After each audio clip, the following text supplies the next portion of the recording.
जय श्री राम। अरण्यकांड का 64वां सर्ग। श्री राम और लक्ष्मण के द्वारा सीता की खोज, श्री राम का शोकोद्गार, मृगों द्वारा संकेत पाकर दोनों भाइयों का दक्षिण दिशा की ओर जाना, पर्वत पर क्रोध, सीता के बिखरे हुए फूल, आभूषणों के कड़ और युद्ध के चिन्ह देखकर श्री राम का देवता आदि सहित समस्त त्रिलोकी का पर रोष प्रकट करना। तदंतर दीन हुए श्री रामचंद्र जी ने दीनवाणी में लक्ष्मण से कहा, लक्ष्मण, तुम शीघ्र ही गोदावरी नदी के तट पर जाकर पता लगाओ। सीता कमल लाने के लिए तो नहीं चली गई। श्री राम की ऐसा आज्ञा पाकर लक्ष्मण शीघ्र गति से पुनः रमणी गोदावरी नदी के तट पर गए। अनेक तीर्थों से युक्त गोदावरी के तट पर खोज कर लक्ष्मण पुनः लौट आए और श्री राम जी से बोले, भैया, मैं गोदावरी के घाटों पर सीता को नहीं देखता हूँ। जोर जोर से पुकारने पर भी वो मेरी बात नहीं सुनती हैं। श्री राम, क्लेशों का नाश करने वाली विदेह कुमारी न जाने किस देश में चली गई हैं। भैया श्री राम, जहाँ कृष्णकटी प्रदेश वाली सीता गई हैं उस स्थान को मैं नहीं जानता। लक्ष्मण की यह बात सुनकर दीन एवं संताप से मोहित हुए श्री रामचंद्र जी स्वयं ही गोदावरी नदी के तट पर गए। वहां पहुंचकर श्री राम ने पूछा, सीता कहाँ है? परंतु वध के योग्य राक्षस राज रावण द्वारा हरी गई सीता के विषय में समस्त भूतों में से किसी ने कुछ नहीं कहा। गोदावरी नदी ने भी श्री राम से को कोई उत्तर नहीं दिया। तदंतर वन के समस्त प्राणियों ने उन्हें प्रेरित किया कि तुम श्री राम को उनकी प्रिया का पता बता दो, किंतु शोक मग्न श्री राम के पूछने पर भी गोदावरी ने सीता का पता नहीं बताया। दुरात्मा रावण के उस रूप और कर्म को याद करके भय के मारे गोदावरी नदी ने वैदेही के विषय में श्री राम से कुछ नहीं कहा। सीता के दर्शन के विषय में जब नदी ने उन्हें पूर्ण निराश कर दिया, तब सीता को न देखने के कष्ट में पड़े हुए श्री राम सुमित्रा कुमार से इस प्रकार बोले, सौम्य लक्ष्मण, यह गोदावरी नदी तो मुझे कोई उत्तर ही नहीं देती है। अब मैं राजा जनक से मिलने पर उन्हें क्या जवाब दूंगा? जानकी के बिना उनकी माता से मिलकर भी मैं उनसे यह अप्रिय बात कैसे सुनाऊंगा? राज्यहीन होकर वन में जंगली फल मूलों से निर्वाह करते समय भी जो मेरे साथ रहकर मेरे सभी दुखों को दूर किया करती थी, वह विदेह राजकुमारी कहाँ चली गई? बंधु बांधवों से तो मेरा बिछोह हो ही गया था, अब सीता के दर्शन से भी मुझे वंचित होना पड़ा। उसकी चिंता में निरंतर जागते रहने के कारण अब मेरी सभी रातें बहुत बड़ी हो जाएगी। मंदाकिनी नदी, जन स्थान तथा प्रश्नवड़ पर्वत, इन सभी स्थानों पर मैं बारंबार भ्रमण करूंगा, शायद वहां सीता का पता चल जाए। वीर लक्ष्मण, ये विशाल मृग मेरी ओर बारंबार देख रहे हैं, मानो यहाँ से मुझसे कुछ कहना चाहते हैं। मैं उनकी चेष्टाओं को समझ रहा हूँ। तदंतर उन सब की ओर देखकर पुरुष सिंह श्री रामचंद्र जी उनसे कहा, बताओ सीता कहाँ है? उन मृगों की ओर देखते हुए राजा श्री राम ने जब अश्रुतगढ़ वाणी से इस प्रकार पूछा, तब वे मृग सहसा उठकर खड़े हो गए और ऊपर की ओर देखकर आकाश मार्ग की ओर लक्ष्य करते हुए सब के सब दक्षिण दिशा के ओर मुँह किए दौड़े। मिथिलेश कुमारी सीता हरि जाकर जिस दिशा की ओर गई थीं, उसी ओर के मार्ग से जाते हुए वे मृग राजा श्री रामचंद्र जी की ओर मुड़ मुड़ कर देखते रहते थे। वे मृग आकाश मार्ग और भूमि दोनों की ओर देखते और गर्जना करते हुए पुनः आगे बढ़ने लगे। लक्ष्मण ने उनकी उस चेष्टा को लक्ष्य किया। वे जो कुछ कहना चाहते थे उसका सारस स्वरूप जो उनकी चेष्टा थी, उसे उन्होंने अच्छी तरह समझ लिया। तदंतर बुद्धिमान लक्ष्मण ने आर्त से होकर अपने बड़े भाई से इस प्रकार कहा, आर्य, जब आपने पूछा कि सीता कहाँ है, तब वे मृग सहसा उठकर खड़े हो गए और पृथ्वी तथा दक्षिण की ओर हमारा लक्ष्य करने लगे। अतः देव, यही इच्छा अच्छा होगा कि हम लोग इस नैसृत दिशा की ओर चले। संभव है कि इधर जाने से सीता का कोई समाचार मिल जाए, अथवा आर्या सीता स्वयं ही दृष्टिगोचर हो जाए। तब बहुत अच्छा कहकर श्रीमान रामचंद्र जी लक्ष्मण की को साथ ले पृथ्वी की ओर ध्यान से देखते हुए दक्षिण दिशा की ओर चल दिए। वे दोनों भाई आपस में इसी प्रकार की बातें करते हुए ऐसे मार्ग पर जा पहुँचे जहाँ भूमि पर कुछ फूल गिरे दिखाई देते थे। पृथ्वी पर फूलों की उस वर्षा को देखकर वीर श्री राम ने दुखी हो लक्ष्मण से यह दुख भरा वचन कहा, लक्ष्मण, मैं इन फूलों को पहचानता हूँ।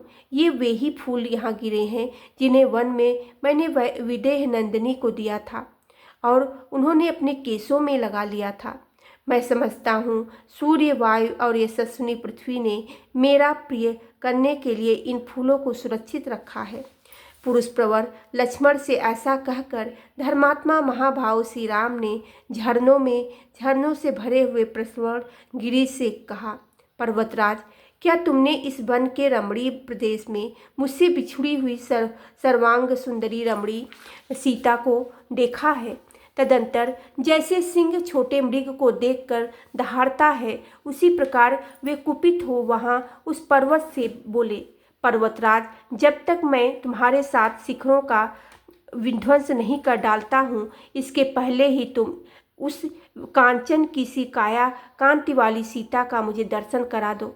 श्री राम के द्वारा मैथिली के लिए ऐसा कहे जाने पर उस पर्वत ने सीता को दिखाया हुआ कुछ चिन्ह प्रकट कर दिया। श्री रघुनाथ जी के समीप वह सीता को साक्षात उपस्थित न कर सका। तब दशरथ नंदन श्री राम ने उस पर्वत से कहा, अरे तू मेरे वाड़ों की आग से जलकर भस्मीभूत हो जाएगा। किसी भी ओर से तू सेवन के योग्य न रह जाएगा। तेरे तृण वृक्ष और पल्लव नष्ट हो जाएंगे। इसके बाद वे सुमित्रा कुमार से बोले, लक्ष्मण, यदि यह नदी आज मुझे चंद्रमुखी सीता का पता नहीं बताती है तो मैं अब इसे सुखा डालूंगा। ऐसा कहकर रोष में भरे हुए श्री रामचंद्र जी उसकी ओर इस तरह देखने लगे मानो अपनी दृष्टि द्वारा उसे जलाकर भस्म कर देना चाहते हैं। इतने में ही उस पर्वत और गोदावरी के समीप की भूमि पर राक्षस का विशाल पदचिन्ह उभरा हुआ दिखाई दिया। साथ ही राक्षस ने जिनका पीछा किया था और जो श्री राम की अभिलाषा रखकर रावण के भय से संतप्त हो इधर उधर भागती फिरी थी, उन विदेह कुमारी सीता के चरण चिन्ह भी वहां दिखाई दिए। सीता और राक्षस के पैरों के निशान, टूटे धनुष और तरकस, छिन्न भिन्न होकर अनेक टुकड़ों में बिखरे हुए रथ को देखकर श्री राम जी का हृदय घबरा उठा। वे अपनी प्रिय भ्राता सुमित्रा कुमार से बोले, लक्ष्मण, देखो, ये सीता के आभूषणों में लगे हुए सोने के घुंघरू बिखरे पड़े हैं। सुमित्रा नंदन, उसके नाना प्रकार के हार भी टूटे पड़े हैं। सुमित्रा कुमार, देखो, यहाँ की भूमि सब ओर से सुवर्ण की बूंदों के समान ही विचित्र रक्त बिंदुओं से रंगी हुई दिखाई देती है। लक्ष्मण, मुझे तो ऐसा मालूम होता है कि इच्छानुसार रूप धारण करने वाले राक्षसों से यहाँ सीता के टुकड़े टुकड़े करके उसे आपस में बांटा और खा गया। सुमित्रा नंदन सीता के लिए परस्पर विवाद करने वाले दो राक्षसों में यहाँ घोर युद्ध हुआ है। सौम्य, तभी तो यह मोती और मणियों से जटित एवं विभूषित किसी का अत्यंत सुंदर और विशाल धनुष खंडित होकर पृथ्वी पर पड़ा है। यह किसका धनुष हो सकता है?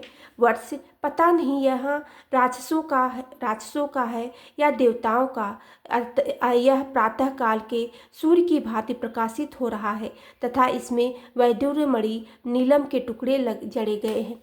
सौम्य, उधर पृथ्वी पर टूटा हुआ एक सोने का कवच पड़ा है, न जाने वह किसका है। दिव्य मालाओं से सुशोभित यह 100 कामनियों वाला छत्र किसका है? इसका डंडा टूट गया है और धरती पर गिरा दिया गया है। इधर ये पिशाचों के समान मुख वाले भयंकर रूपधारी गधे मरे पड़े हैं। इनका शरीर बहुत ही विशाल रहा है। इन सबकी छाती में सोने के कवच बंधे हैं। ये युद्ध में मारे गए जान पड़ते हैं। पता नहीं यह किसने किया है तथा संग्राम में काम देने वाला यह किसका रथ पड़ा है। इसे किसी ने उल्टा गिरा कर तोड़ डाला है। सम्रांगण में स्वामी को सूचित करने वाली ध्वजा भी इससे लगी थी। यह तेजस्वी रथ प्रज्वलित अग्नि के समान दमन रखा है। रहा है।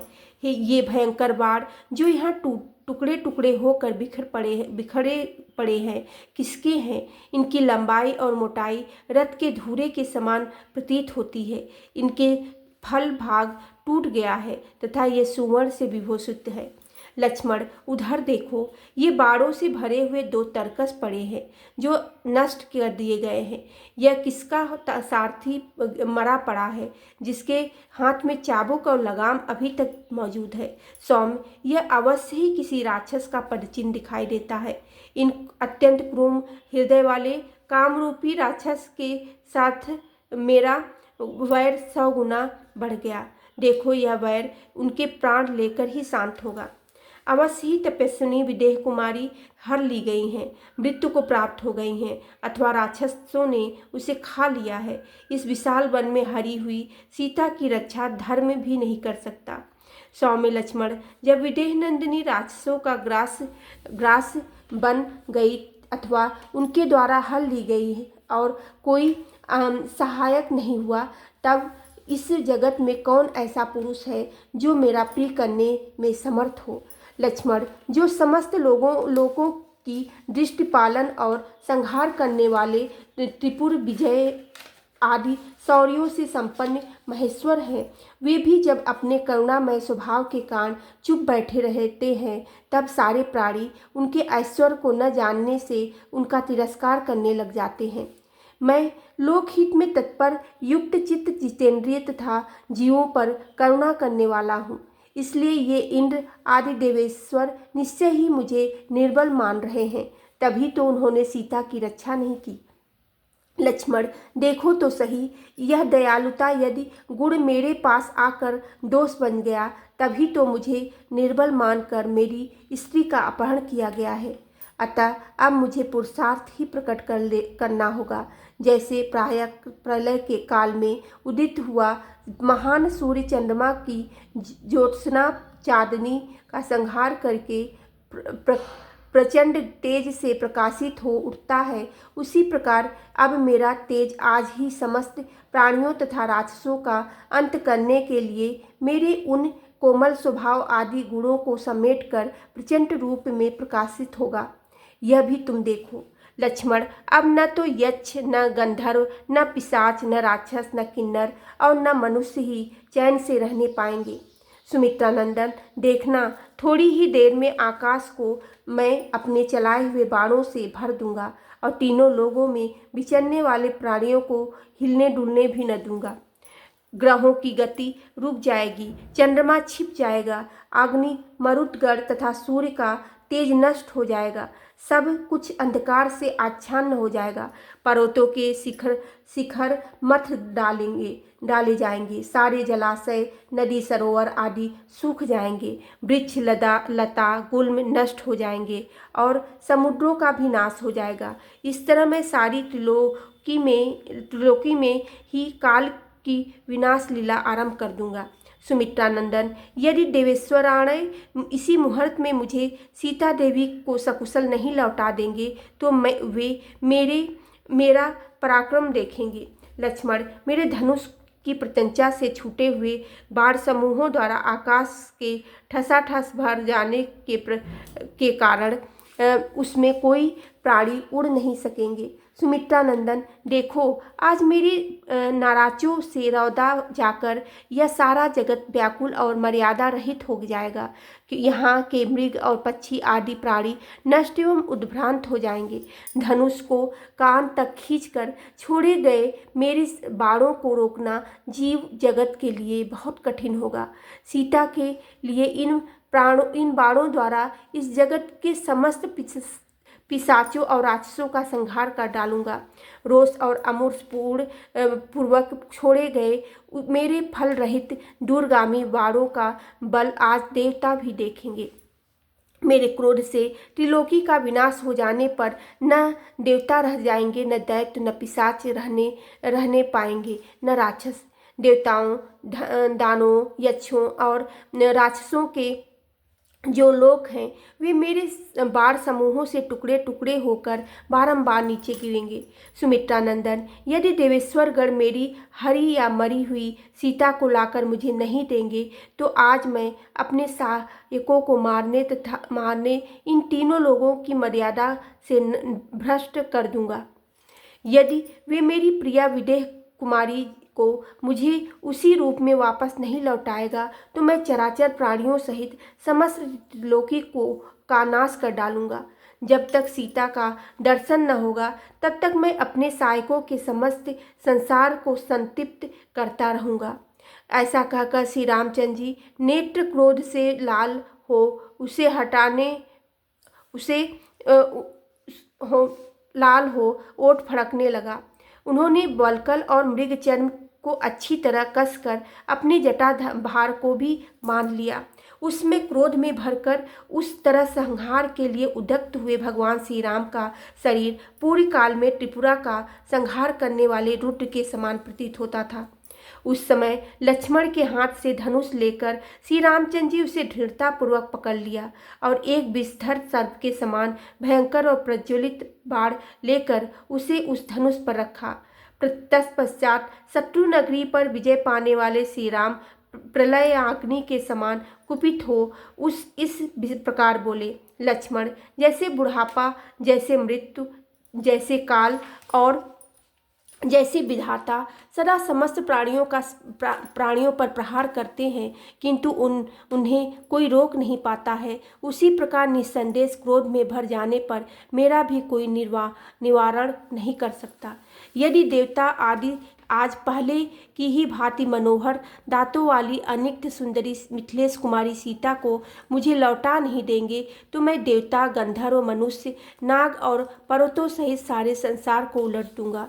बोलो सियावेरे रामचंद्र की जय, पेवने सुते हेनु माने की जय।